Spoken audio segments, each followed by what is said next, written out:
it says like you're in the wings. We're live. Oh, we're live. We're live, baby. We're live. Welcome to YouTube Keen Company. Yes, office hours. Office hours. Here we go. Hello, everyone. I think this is a good time to mention that Jonny's video is a little bit delayed. A little slow. This is a trial and error today. Okay. But we're gonna get through it.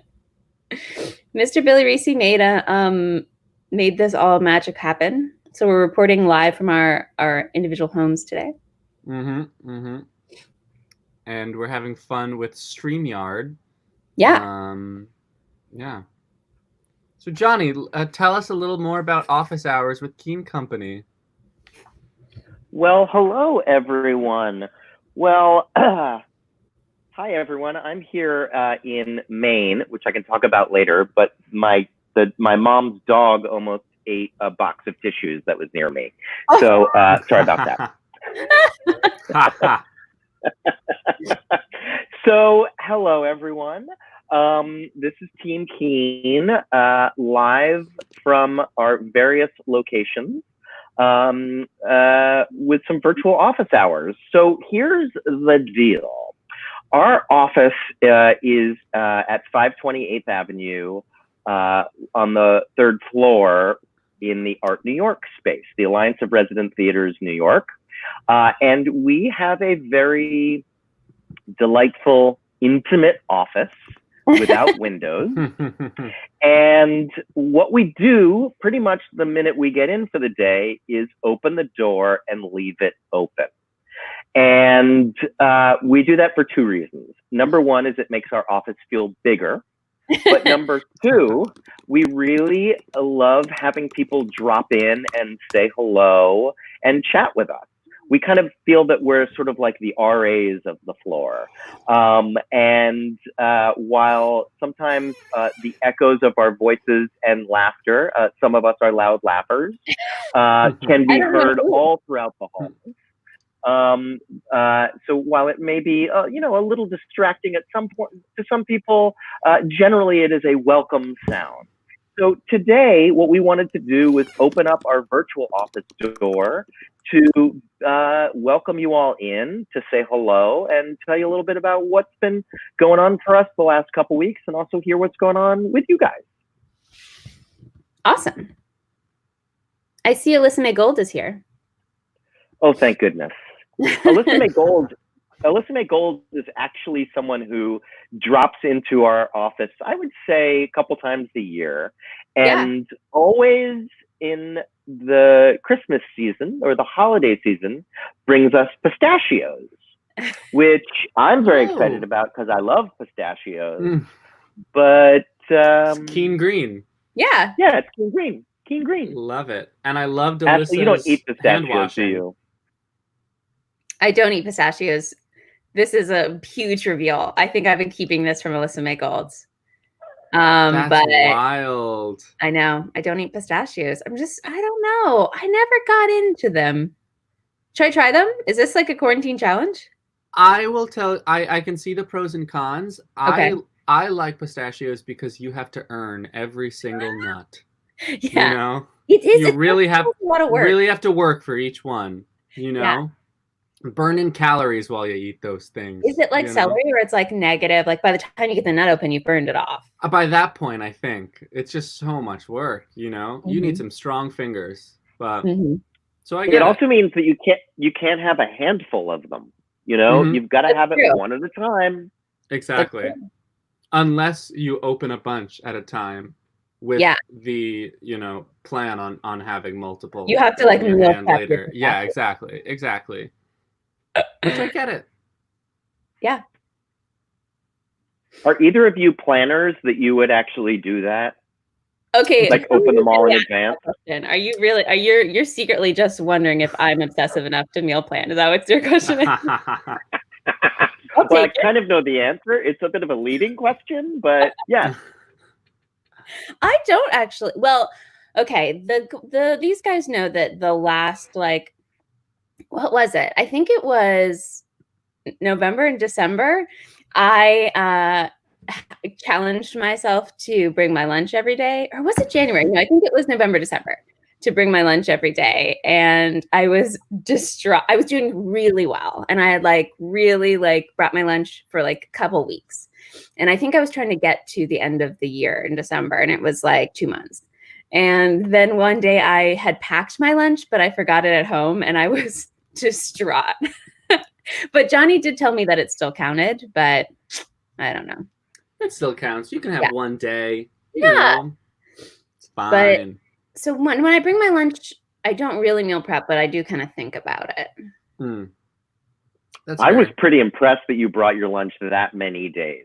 I mean, it went on and on and on. It's true. It's a lot of work. Yeah. Oh my God.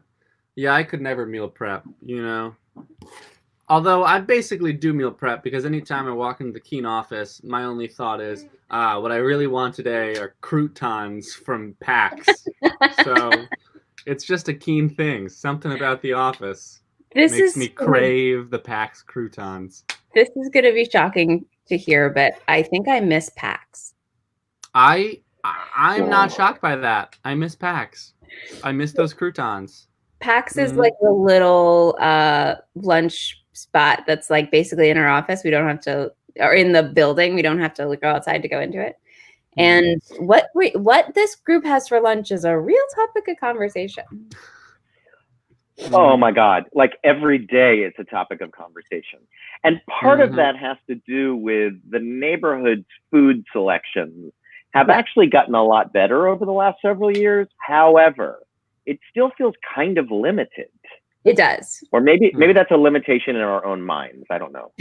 Wow. Well, there's just a lot of salad places. You're right. It is, but yeah, it's a lot of here's a bowl, you pay us $15 and we'll just put ingredients in.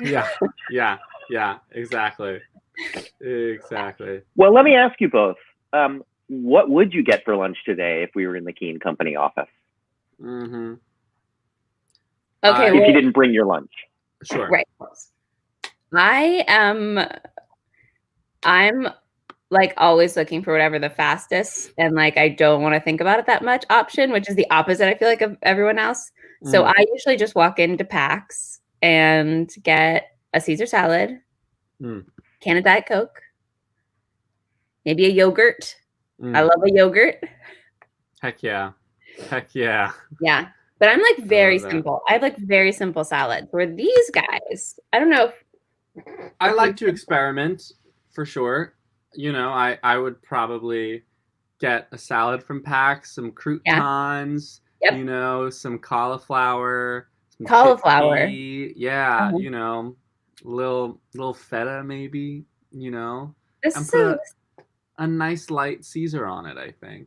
Maybe a sun-dried tomato. Sun-dried tomato. I was going to ask. Love me a sun-dried tomato. Oh my God.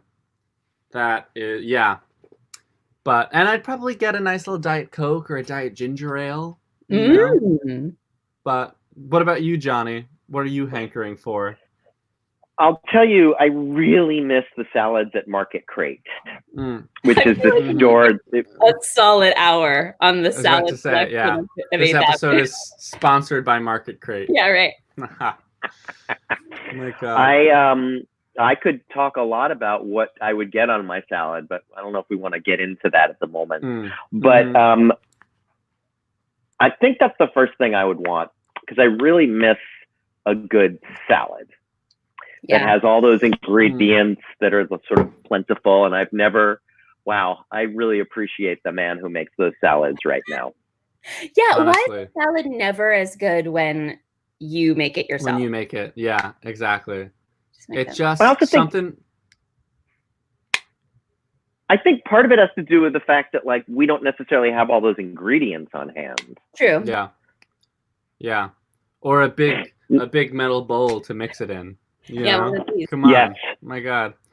We have a question for Ashley from a viewer. I'd love to answer it. Hi, Mike. Okay. Now we're getting into it. I'm a big Columbo fan. For those of you that don't know, I love a murder mystery. I love Murder, She Wrote. I love Midsummer Murders. Any long-running mystery show you can think of, I'm a fan. Columbo is one of my favorites. Peter Falk is a living legend. Okay, favorite Columbo episode. Okay.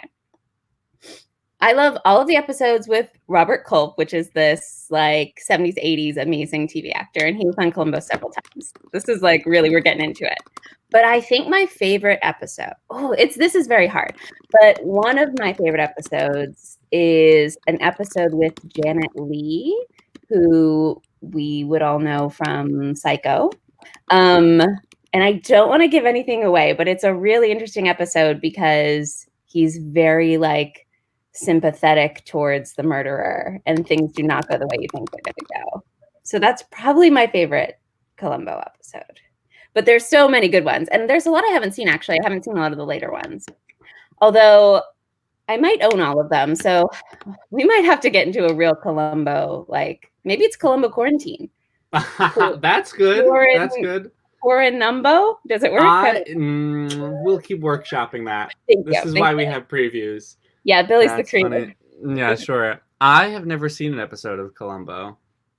What? I know. We're going to stop. This office hours is stopped. Honestly. Watch an episode of Columbo. Honestly.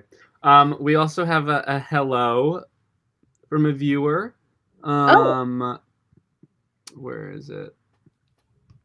Okay, Mike also totally knows the episode I'm talking about, so I feel validated. This is just for Mike and I. Yes, Mike did say, yes, she's the movie star. Yes. But Hannah Oren wanted to say Hi, hello. Hannah. Hi, Hannah. Group. Yes.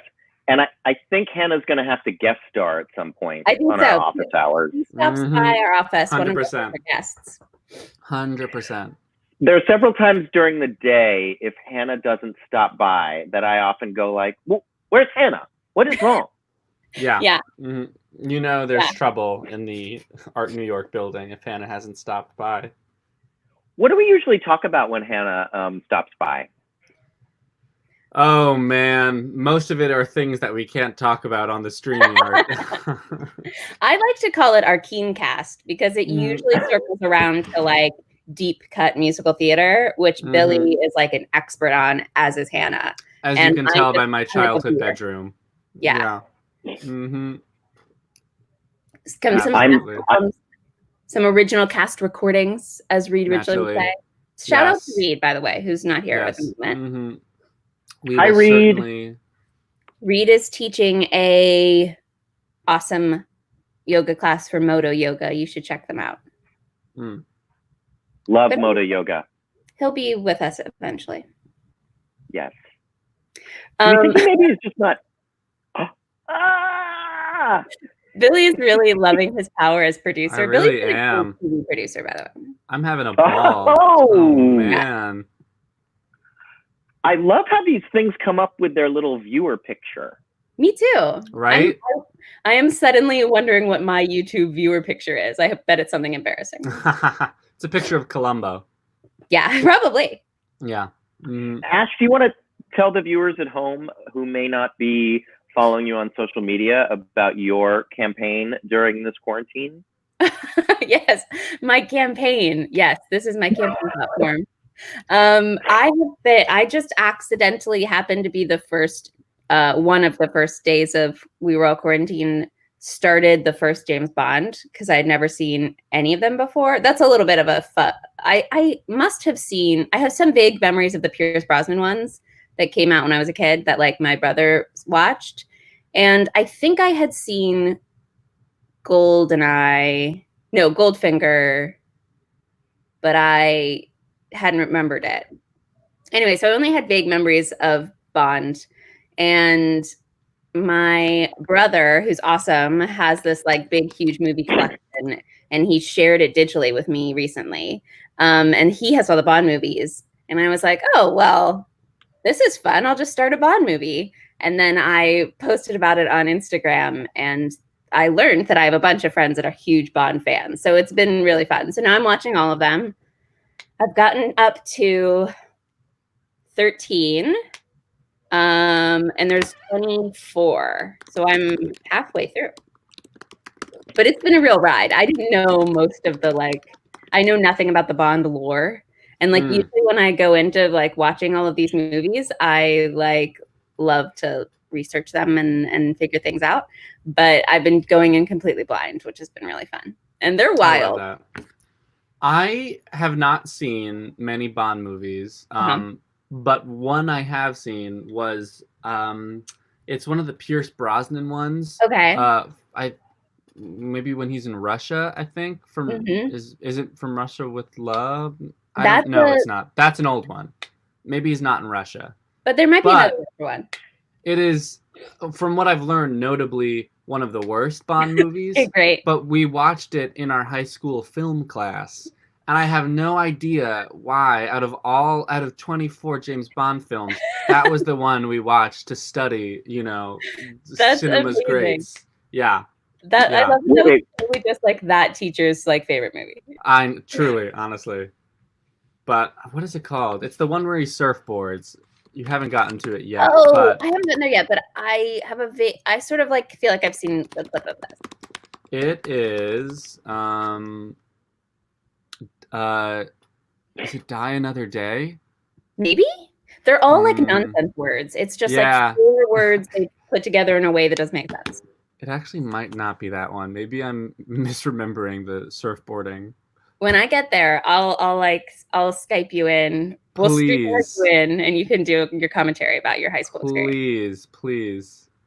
I feel like I like Bond movies, or I like action movies the same way I like mysteries, where it's you kind of know how it's going to end, but you have no idea how they're going to get there. Yeah. And there's always ridiculous set pieces of exactly. Oh, you're at a circus, and you're oh, okay. Exactly. Oh man, that's interesting. That sounds a little bit. Oh, go ahead, Billy. I would just like to say it is The World Is Not Enough. Okay. Starring Denise Richards. It's dreadful. Oh. But go ahead, Johnny. Ashley, I think you hit on something here. These things that you like are almost like Greek tragedies, because the Grecian audience knew what the ending was. The question was, how were we going to get there? Yeah. So you're really tapping into some deep, deep storytelling. Guys, you studied poetics, didn't you? I did. What I'm trying to say is that I'm a classicist, and I have been studying for years the effects of the Greek storytelling. I love that. Yeah. I love that. My gosh. I'm going to make a bold pronouncement here on our Keencast. I can get into a Greek play every once in a while, Greek and Roman and all that kind of stuff. But the one I can't get into because of a damaging experience in my high school Latin class is Lysistrata. Lysistrata. Oh no. And I'm going to make a bold pronouncement here. Okay. If someone offered me a production of Lysistrata to direct, I'd say no. Even on Broadway? Because Broadway audiences are clamoring for Greek drama, as Marriage Story showed us. I'm going to say even on Broadway, but the thing is I think I'm saying it to dare someone to offer me that job. Sure. I hope that in the tomorrows it's da da da da da da da, and the newspaper comes up and it's Jonathan Silverstein refuses Greek tragedy on Broadway. Yeah, exactly. Hey, Broadway World will cover it. Yeah. We'll pick it up. Oh man. Johnny, what have you been watching while in quarantine? Okay, so I watched the whole Joe Exotic craziness, Tiger King. Right. It was all right. I mean, honestly, fine. Hannah and I have chatted a little bit about this, and we kind of feel that sort of it doesn't rise to the level of most true crime documentaries. Oh, but people are seeming to absolutely love it. Yeah, I'm big into true crime. Now, I've started, stopped, and now restarted Love is Blind. And I am now 100% obsessed. Wow, you're on it. My mom and my sister watched the whole thing. I have not seen it yet. Yeah. But if Jonny likes it, then I'll like it because we do seem to have a similar taste. But We do. I have not seen it, but I have friends who have like sent me. I feel like I've watched it through them because they've like sent me updates about it. But it does seem like the kind of fun nonsense that I could get behind. yeah. It's something that like I feel like that I could live stream like you do the Bond movies. It would take me forever. Like last night I was playing clips. I was recording clips and sending them to a friend because it's so ridiculous. Yeah. It's time consuming. How do you do that, Ashley? It does. It takes me like a good solid extra hour to watch the movies, but yeah. Do you like stop and go? You pause for each post? I paused. Yeah. Oh man. I don't want to know what's coming next. That's true. That's fair. But I'm not. I'm an accidental Bond live streamer, so there's probably a better system that I don't know. I'm sure. I think there's a college course you can take for that. No. Yeah. I'll watch a Zoom on it. Webinar. Yeah. University of Phoenix. Yeah. Yeah. Jonny, speaking of which, is teaching a class right now online. How is that going, Jonny? It's going great. I'm teaching a directing class online with the Tepper semester, which is it's sort of like a semester at sea, but for theater students in New York. I teach through them every year. It's through Syracuse University, and I teach an advanced directing class. And we're doing it remotely, and I gotta say, it's a high point of my week. We're studying Arthur Miller plays, and the directors are just so smart and passionate, and it's just been a really nice sort of check-in once a week. So it's going good. And tonight, I am testing out doing a scene study class online. So we'll sort of see how that works. It's in the test. It's in the beta stage at this moment. Got it. It's That's so great. I love that. It is kind of amazing how everyone has swiftly learned on their feet and like taking these classes online. Truly. Well, I'm shocked how easy a lot of it is. I know. Yeah. That's sad. Yeah, let's hope this doesn't become the wave of the future. Hey, Billy, what are you watching?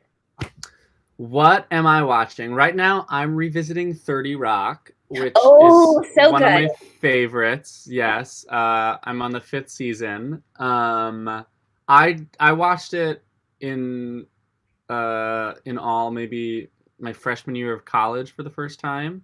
And it's just one of those feel-good shows. So good.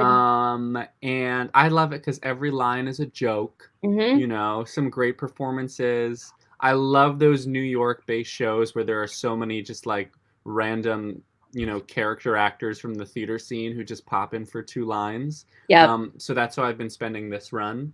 You know, being like, hey, there's Terrence Mann. But yeah, so that's what I'm on right now. You're right. The percentage of jokes in that show is like 100%. It's just a higher ratio. Yeah.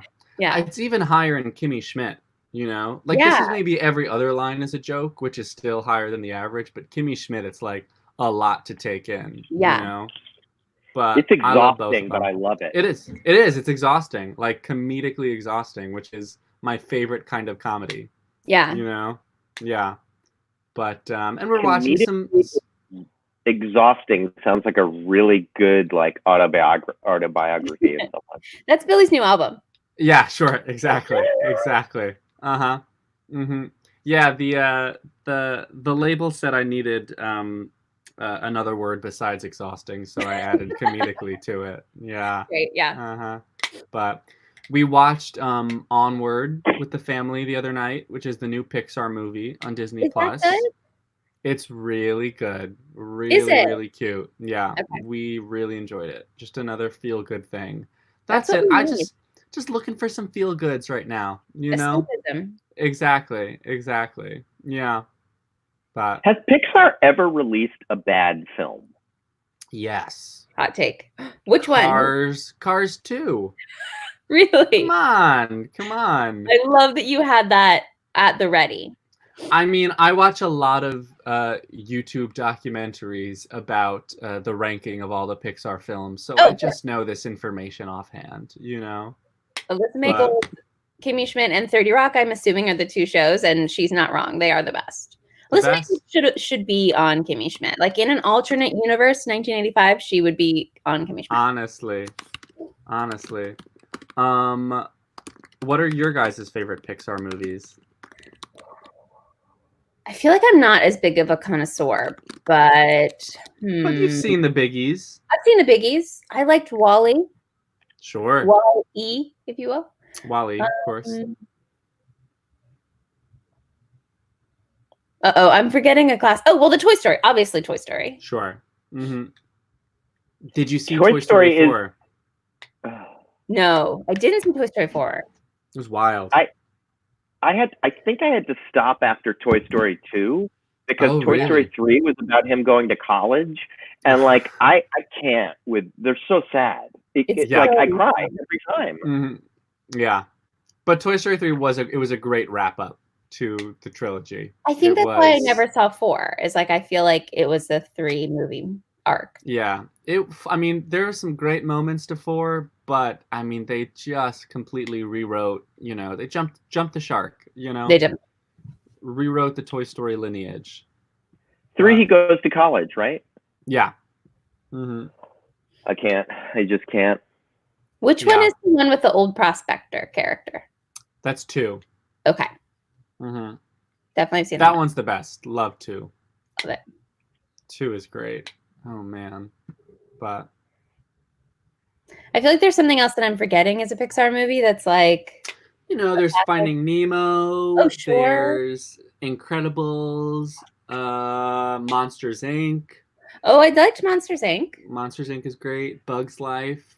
You know, there's some winners. There are some winners for sure. I've never seen.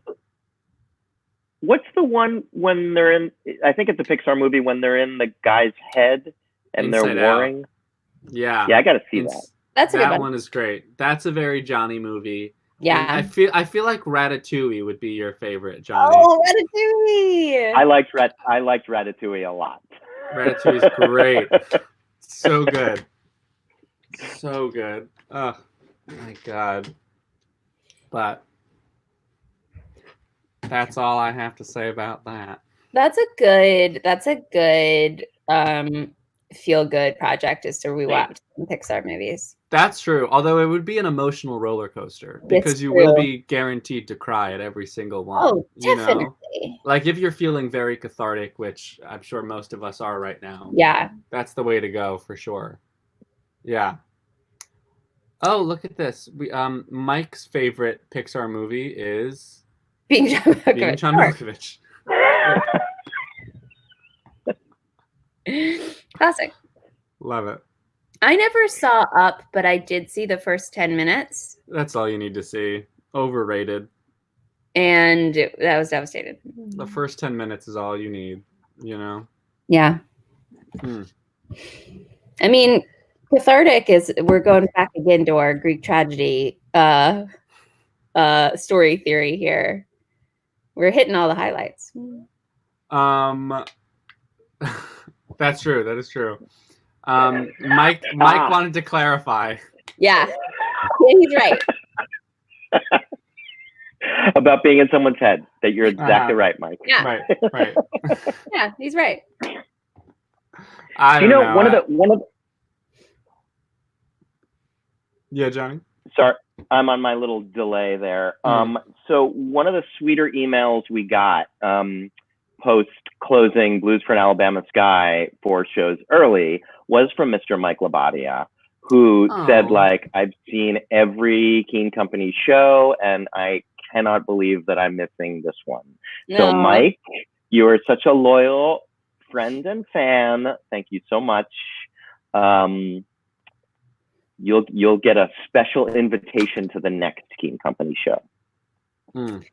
Mike Labadia was part of one of my favorite crazy Keen Company projects, which is that we had this amazing donor who won in one of our auctions this live auction item, which was that we were going to do a play in their house. And so Johnny gathered a bunch of actors, and we did just a short, like 30-minute cutting, and we ended up doing the dining room in someone's dining room, and I love that. The amazing cast of characters, and it was so fun and like such like a crazy neat way to see that show, like at a party, basically in someone's dining room. I love that. That's so Transport Group. It is Transport Group.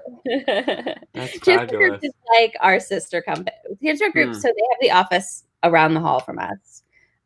Jack Cummings, the artistic director, and Hannah Oren, who is part of the team, and also, I'm not going to list everyone who works there because they're all amazing, but those two in particular stop by our office all the time. And they're like, if we was a sitcom, then we're like, I don't know, we're like the two friends apartments, maybe, and we keep like running into each other's apartments. Yeah. Or they're definitely like the crazy neighbors next door in our sitcom. I would presume it's like Friends. I haven't watched Friends, but I guess it's like that. Isn't it 2 apartments? Or is it 1 apartment? It's 2 apartments. I don't know. Okay. I'm still sort of shocked you didn't watch Friends. But never did it for me. But that's too many seasons. Slide. Yeah. I can't do past like 6 seasons for anything. Like if I'm gonna binge something, I need to know it ends. You know? Yeah. There just needs to be an end in sight. I will support you on that. Although I think it's hard. Like also like 3 seasons, I'm like, well, what's the point? Sure, that's fair. Although 2 seasons, love 2 seasons. And then it's that's like a weekend. That is a weekend. But 3 seasons, I hear that. It's like, oh, they could have gone longer and somebody cut them off. You know? But yeah. 2 seasons, it's like, I'm accepting that the ending might not be great. You know? Yeah. But 3, it's like, they could have seen this coming. You could have given us a better ending. Right. Totally I get that. My favorite 2-season show is Pushing Daisies. Oh, great show. Great show. I revisited that a couple months ago. It's an easy watch. Yeah, it's great. It's on Amazon Prime, I think. Okay. But just so watchable. And such a cool world. Yeah. You know? Lee Pace. Lee Pace. Lee Pace. But it's a great lesson for social distancing, that show. You know? Right. Because they can't be together. You're right. All these creative ways to not touch each other. Yeah. Yeah. Mm-hmm. I forget the actress's name in that, but she's great too. Is it something Farrell or something? Yeah, Farrell. Anna. Is it? No, it's not Anna Faris. I don't know. I'm not sure. Kristen Chenoweth, of course. Kristen Chenoweth. Ellen Green. Love of my life. Oh my God. She was like my first gay icon, I think. Really? Because I watched Little Shop a lot back in the day. Of course. She was a hero. I will say that that's a particularly good movie musical, in my personal opinion. I think it's a perfect movie musical, if not in like the top 5 adaptations. So great. Yeah. But so well directed. Yeah. Billy, can you tell us a little bit about your early childhood love of musicals? Because there's a lot of facts and figures in that head of Billy's. He has the brain of like a 50-year-old show queen in a 21 or 2-year-old package. This is also a little embarrassing. Forward to your book called. Yeah, exactly. Exactly. I grew up in a very musical family. And I don't know how I got into like the weird, facts and figures of theater. But once I started, doing children's theater when I was 7 or so, I guess I just sort of became obsessed with like the Tonys. That's probably how it started. Was I would Yeah. just like go into the Tony Awards Wikipedia and makes sense. memorize and just like randomly memorize the facts about every show that was ever nominated and everything, and that's how I sort of like you do. Yeah, exactly. And I don't know why, but I was like, yeah, I'm very interested in, Shenandoah from 1975, like why not? What was the first show you were like obsessed with? The first cast album that I was obsessed with was Seussical for sure. Oh, sure. I can sing that cast album, front to back, memorized. That is a great show, actually. I'm gonna go to great show, great score. Just like the musical world is so vivid. Mm-hmm. Yeah, that was definitely an early one, for sure. Did your like community theater or children's theater do it, and then you got into it, or did you discover it on your own? I discovered it on my own. It was like a show I had always wanted to do back when I was doing children's theater, and then we eventually did it at my middle school. My brother was Horton, I was JoJo. Amazing. And my younger sister was the elephant bird. Perfect. That was the first time all three Reese children performed together. Yeah. It was a great moment for sure. Yeah. But yeah, I'm in my childhood room right now. So I am revisiting, the hundreds of cast albums I collected over the years and just re-listening to everything. And I definitely had a problem looking back. No, I love it. It's unhealthy. Not at all. But I still love, and let me show you. One sec. Okay. Stay tuned. We're bated breath. I know. I can't wait. Jonny, this is your favorite view of us, right? You feel like we're on I love this view. Well, I feel like we're on some kind of CNN. Yeah, exactly. Powered by Cisco. Yeah. Cisco WebEx. And this was what my Christmas 2016 looked like. Yeah. Where's the other one? Where's the? I can't figure the camera. Yes. The entire collection. Wow. The entire collection. Keen collection? The Keen collection? Yeah. The Criteria Keen collection. Thank you. Yes. All K's. No, not 3 K's. Keen collection K? Not 3 K's. KK? No. I guess you could. I mean, we'll just say KC. Great. We'll just be easy. The Keen collection. Both of those are still available on iTunes or our website. Yep, they're great recordings. Great recordings.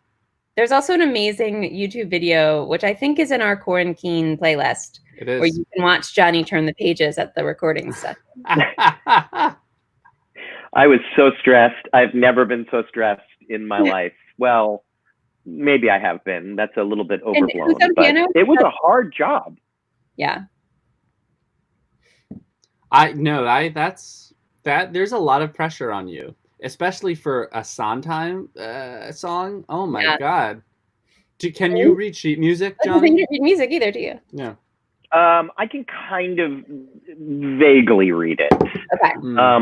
Yeah. My problem, and maybe Billy, you and I should have a little session, is that I kind of get sort of bogged down in the time signature and how that works. And I kind of like need to know the basics before I can really drill down into the other things. And so I kind of fell down on the basics. I have some problems with it. And I need a little remedial help. I feel that. That's fair. Would you want a webinar for us? Yeah, sure. I mean, I'm just as bad at reading sheet music, but no, I'm a little better. But You're great at sheet music. If it's my own, I'm great at it for sure. Sondheim I might have a hard time with too. Well, but, for those who don't know, listening at home, which I'm assuming is thousands of people. Yeah.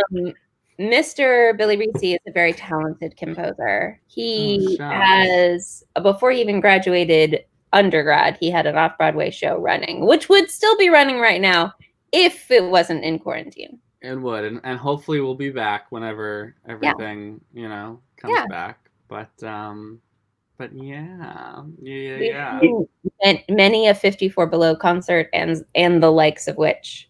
and it's amazing. I miss doing those right now for sure. Yeah, had to Wait, cancel I some have your dates, which is CD always somewhere. sad. What was that? I have your CD somewhere. Thank God. Thank God. I don't have Yes. I don't have a CD player at my house at the moment, but that's like so it's Unimportant. unwrapped, so it's like Yeah. a collector's item now. Yeah, exactly. Yeah, totally. When was your Lincoln Center concert supposed to be, Billy? That was gonna be March 30th. Very sad. So hopefully that'll get rescheduled. Yeah, I bet it will. I bet it will. Yeah. But- Jonny and I, as you know all the words and lyrics and exact melody and tempo to most of the songs. Yes, so when exactly. we sing them spontaneously in the office, I'm sure it doesn't make you cringe at all because we're it's very recognizable. Yeah, absolutely. That's why we do what we do, as writers. Just to hear somebody sort of sing one of your songs is enough. Yeah. Someone definitely mess up your songs. Exactly. Oh my god. I did wake up one morning with a tune in my head and I couldn't figure out what it was. It took me a good half hour and I was like, oh my god, that's one of Billy's songs. I love it. That's what it's all about. The first time I ever got that was a teacher in high school who told me how she was brushing her teeth one morning and she was singing something in her head and she was like, what is that? And it was from Balloon Boy. And that's why we do what we do, just to get in our teachers' heads while they're brushing their teeth, Yeah. Well, that's chapter 1. It's going to be Seussical and teeth brushing Balloon Boy. Yeah, exactly. So Balloon Boy was at NYMF, and you were the youngest ever composer of a show at NYMF. I was, and now I'll forever be that. Yeah, actually, rating champion. Thank God. Ooh. Yes. Wow. Oh my God. Here's a fun fact, folks. Yeah. Here's a fun fact about Balloon Boy. Oh, so we hired Billy as an intern last season, and he was, gave an awesome interview. We were just perfect guy to have on our team. And a month or two later, I was searching for something that Billy had sent me. And in Google, you put in the email address and you press search and all the emails come up. And I was like, wait a minute. And I looked down at the bottom of the list and I was like, wait a second. There's an email from Billy from what was that, 2015, I guess. Yeah. 2015 saying, Dear Mr. Silverstein, would you please come and see Balloon Boy? And sadly, I better email than that, to be fair. It's a little bit better, but probably not by much. It was probably a little better worded, but not by much. Well, it was pretty sad because I never responded. But I have admitted the follies of my way. And I've gotten more than enough responses now, which is all that matters from Jonny specifically. Y'all, I'm a notorious over-emailer. I love that. I love over-emailers. Yep. We have another question from Mike. Oh boy. Yeah. Mike. Okay, this is a pretty big question. Let me just give you a little, first of all, our top priority is making sure that everyone is safe and healthy and happy and for Team Keen employed. And I'm very happy to say that all of Team Keen remains on the payroll, thanks to our very generous board. So honestly, that is one of our top priorities, is keeping people paid and keeping the company running.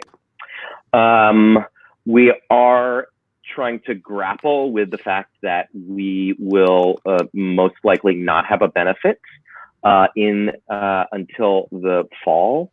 Our benefit was to be scheduled on April 20th, but obviously that's not happening. And it's our biggest fundraiser of the year. It raises about 20% of our budget. So we're kind of grappling with, really sort of keeping going until we can get to our benefit. And then also we're starting to think about, what happens in the fall and in the winter, and what does our programming look like? And that's sort of an ongoing question, is no one knows sort of when things will get back going. I will say, though, that one of our priorities as a theater company right now is keeping our fans engaged. And we've heard from numerous people via an amazing survey that Ashley DeGiorgi put out, that people really want to hear from Keen and hear things that will put a smile on their face. And that is so on brand for Keen. That's what we're all about. And so this is one of those things that hopefully is putting a smile on some people's faces. And we've got other content rolling out over the next couple of weeks to keep people engaged.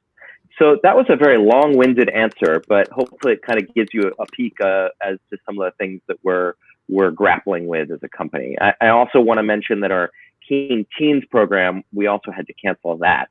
But we're trying to figure out a way to, when it's safe, to gather again, to share the work, and come together with those amazing teams and their directors.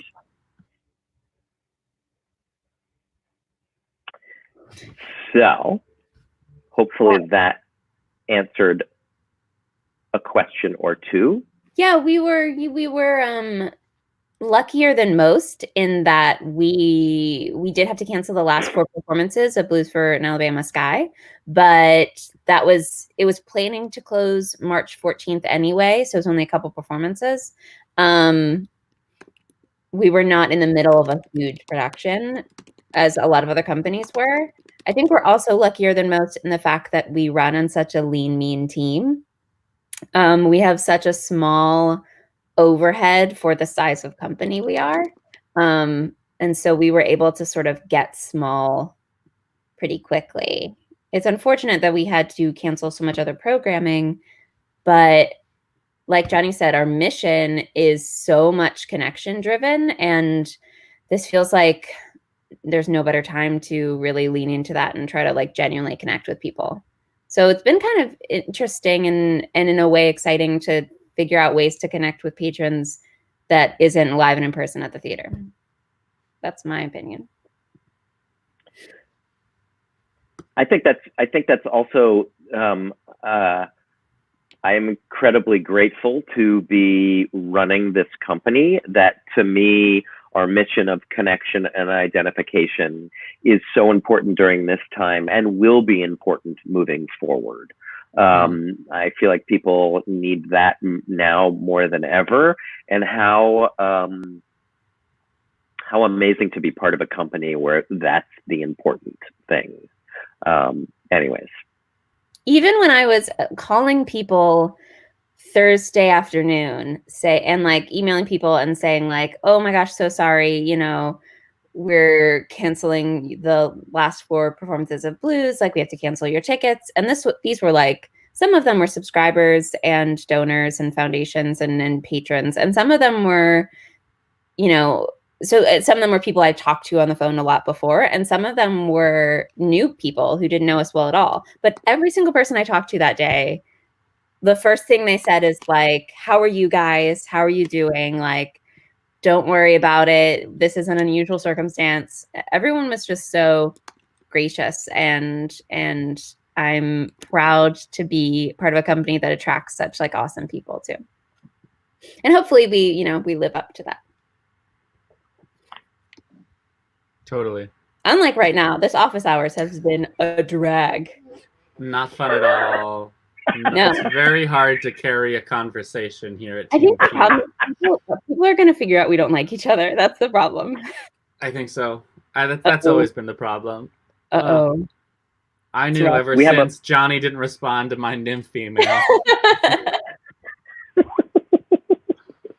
Oh, man. One day we're going to Jonny's going to present that letter to you framed at the Tony Awards. Oh my God. I already did some show art for Billy, and I'm afraid that's still in the office right now. Oh, right. Yes. The Dimes window card. Yeah. Of course. Yep. Billy has an amazing show in the works called Dimes. Is it still called Dimes? It's called Dimes, yeah. Dimes. And Jonny, because he's the artistic director. He's the creative head of this company. Oh, emphasis on artistic for sure. Yeah, definitely. Mm-hmm. He taped a dime to a recycled piece of yellow paper and wrote dime ES and positioned this as Billy's new artwork, and it got a lot of buzz. Yeah, it's nuanced. It's nuanced, you know. Yeah. I mean, he's sort of like a modern day Saul Bass, you know, like that guy who made you. I mean, you know, because you're watching all those James Bond films, you know his graphic design very well. So that's definitely where I think Jonny gets most of his influence. Yeah. Yeah, for sure. Actually, I think I get my influence from my dad, who was like a pro at the old dad joke. So much of my comedy relies on those that sort of, you know, baked in humor. I love it. But of course, I was really inspired one day. I mean, I saw that dime. Yeah, and it was calling to you. It just said something to me. Yeah. We joke a lot that Jonny's job is just to like read plays and like think about art, which is the opposite, of course, of what he does, which he works really hard and is actually part of most of the logistics and, you know, financial decisions. But whenever he goes into artistic director mode, for some reason, the bit is that he just like looks around and like says colors. He's like, oh, yellow. I like that's your image of what an artistic director does. That's what they taught you at artistic director school. I get it. Yeah. Honestly, I can't tell you how many times Oscar Eustace and I have been on the phone. Oh my God, just like sort of reciting colors back and forth to one another. Yeah. You know, artistic directing. Right. I tried that with Jack Cummings at Transport Group, but he wasn't really interested in having that conversation. He wanted to talk about the nitty gritty. Well, that's because his artistic direction is about reveals. So he's not going to tell you. Yeah. He's not going to tell you what he's talking about. Yeah. Yeah. So Transport Group is like our sister company. They are down the hall and visit us pretty much every day, which we love. And we, you know, we're not the same company. No two companies are the same, but we just have such a tight bond that it's one of actually the joys of being at Art New York, in that there's just so many other theater companies around the floor, and that if you don't know what to do, you can sort of knock on someone's door and say, how the heck do you deal with this issue? And it's definitely one of the things I'm very much missing, is that floor of people. It's fun because I'm learning who lives in my neighborhood too. After this, once we were all like, we couldn't be on the floor. Someone from Gingold Group, Alice, is in my neighborhood just a couple blocks away. So we've been texting. So it's interesting. It's the Art New York, the camaraderie of having us all on the same floor does continue even when we can't physically be there. I haven't seen anybody who works on our floor on Long Island, but I'm sure they're around for sure. Only a matter of time. Yeah, exactly. Yeah, I haven't seen a single person from Art New York here in Bangor, Maine either. That's weird. That's weird. I don't know why. Yeah, odd. Interesting. Happy Passover. Is it? Oh, yesterday was the first night of Passover. I think it actually starts tonight. Oh, tonight. Happy Passover. Thank you. That's exciting. How do you say Happy Passover? Is there something I should say? Good Pesach. I'm all of a sudden revealing myself to be a terrible Jew. Sorry, I really teed you up for that. I apologize. Happy Passover. Thank you. I will be having a virtual Seder on Saturday night. Oh my gosh. I bet fun. I bet you lead the most fun virtual Seder ever. I've got a lot of work to do on the Agata, which is the sort of like script of the whole thing. Gotta work on Agata. Gotta go.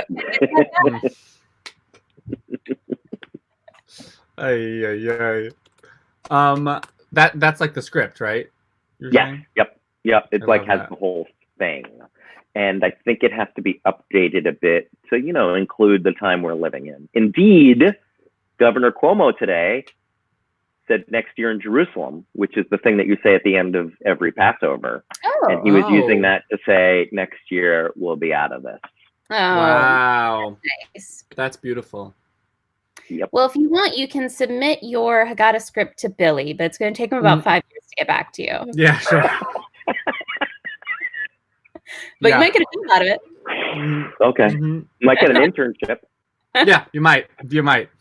To clarify, for those of you listening at home, Billy is no longer our intern. Oh, that was last season. This season, he has graduated, not only college, but positions. He is our new marketing manager. Yeah. Makes all of this magic happen. All this magic. Having a lot of fun with StreamYard, playing with faces, doing this. Yeah. Doing this. Coming up with doing that. The best in history. Yeah, honestly.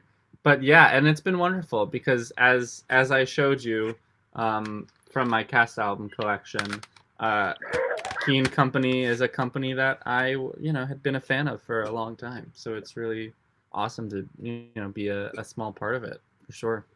Huge part of it. Well, a big part now. You're like a quarter. I mean, well, in this video, I'm a third. Yeah. So, if I had a nickel for every time I said that, my God. And to be honest, Jonny and I we're not putting in that much. So you're probably at least half. Hey, man, I'm working my fingers down here. Yeah. Come on, putting up these comments. You're 3/4. Come on. Yeah. Mike says definitely. Yeah. But for those viewers at home who are wondering, because I know everyone is wondering this. Yeah. I have really bad allergies today. No. You aren't ill. No, just bad allergies. You're also in a home with a dog, and I believe you're allergic. Yep. So it's complicated. Yep. What kind of dog complicated. is it? Cocker Spaniel. Oh, right. That's a pretty cute dog. That's the cutest. I mean, the Cocker Spaniel in general is a cute dog. Yes. This dog is. Go ahead. Sorry, this is a sweet dog, but the dog only has eyes for my mom. So I'm put out to the cold. Yeah. Well. Sorry, Bill. I didn't mean to interrupt you, Mr. Half of the company. A third, please. I just wanted to say that back in the day, the best webkin to get for me, I don't know if we remember webkins, might be a little after both of your time. It was. I'm on board. But the best one was the Cocker Spaniel. So anytime I think of so you've been a Cocker Spaniel, I think of webkins. And I would share my screen if I could figure out how to do that. Oh, let me see. Oh, this is brainstorming in action. This is big. This is how Team Keen works. Yeah. We're on the forefront. Yeah. I did not have a webkin life, but I have heard vaguely of webkins. Ah. This is terrifying and amazing. Oh. So this is the backstage view of what we're seeing right now. And most importantly, here's the Webkins Cocker Spaniel. Okay. Do we see it? Oh, we don't see it. Oh, we don't see it. Well, that's a shame. All right, well, we tried. Wow. That is crazy. Totally worth it.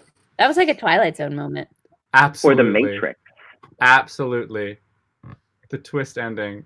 My God. Reach 232-1594. That's our landline. If I can. Remember landlines? I do, because mine is going off right now. My God, simpler times. Parents also still have a landline, but they refuse to answer it because it's just like that's where all the solicitors call. Sure. That's funny. Okay. I've looked up Webkins Cocker Spaniel. I don't know if I found the right thing. Let's see it. Okay, ready? Oops. Is this a Webkins? Yeah. That is, but then there was a revised Cocker Spaniel later on. There was a Cocker Spaniel 2.0, but that was the OG Webkin, was the Cocker Spaniel. Wow. Its crazy fuzzy hair is really making me happy.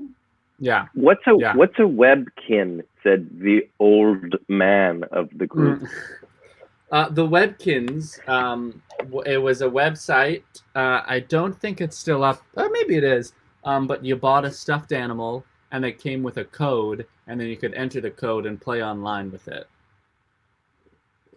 Well, now, when I was a kid, you would actually get a real stuffed animal and play with it.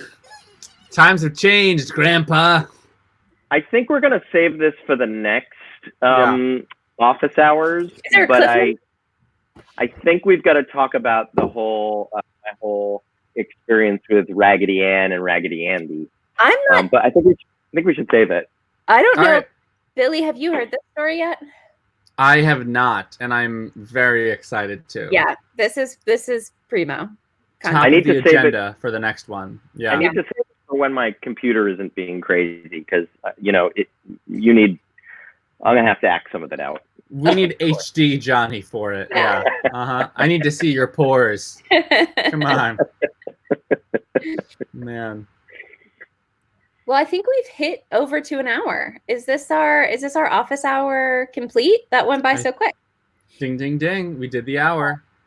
Wow. It always goes by quick. When I'm with Team Keen in our little tiny office, like days are like, all of a sudden we're like, oh my God, it's 7 o'clock. What the hell? Yeah. And because of course we can't see, we don't have a window, so we can't see outside. So we don't really know what time it is. Yeah. But it is amazing how quick the time goes. Yeah. Absolutely. Well, it's like at least a couple hours of talking about salads, a couple hours of talking about obscure musical theater, and then there's like a couple hours of work, and then you go home. Yeah, exactly. Yep. Yeah. And I think It all most plays companies are the same. Yeah, I think so too. Yep. Every once in a while, there's an impromptu yoga class, like Yep. Yep. There's a lot of bits. Like It's much like 30 Rock is 100% bits. We're like 100. We're 100. Our office is 100% bits. absolutely. A lot of role play. I'm really into office role play. Or mime. A lot of mime. Or mime. Yeah. Or mime. Well, this has been a joy to reconnect with you all and to also hear from our folks at home. Thank you for tuning in. We will be sure to do this again at a date TBA. Woo. And if you have questions or things you want us to talk about, let us know. Awesome. And if there's anything else we can do for you to make your lives happier, better, that's in our power to do so, just let us know and we'll do our best. Yep. I said this in my fireside chat. But please reach out to us over email, and you can reach out to me personally at jonathan@keencompany.org. We'd love to know how you're doing, how you're feeling, and what we can do for you. Awesome. Thank you, everyone. All right. Thanks, folks. Thank you, everyone. I don't remember how to leave, so we'll figure it out. I'll cover that. Thank you so long. much. Bye. 1/100th of the company. Yeah. Thank you.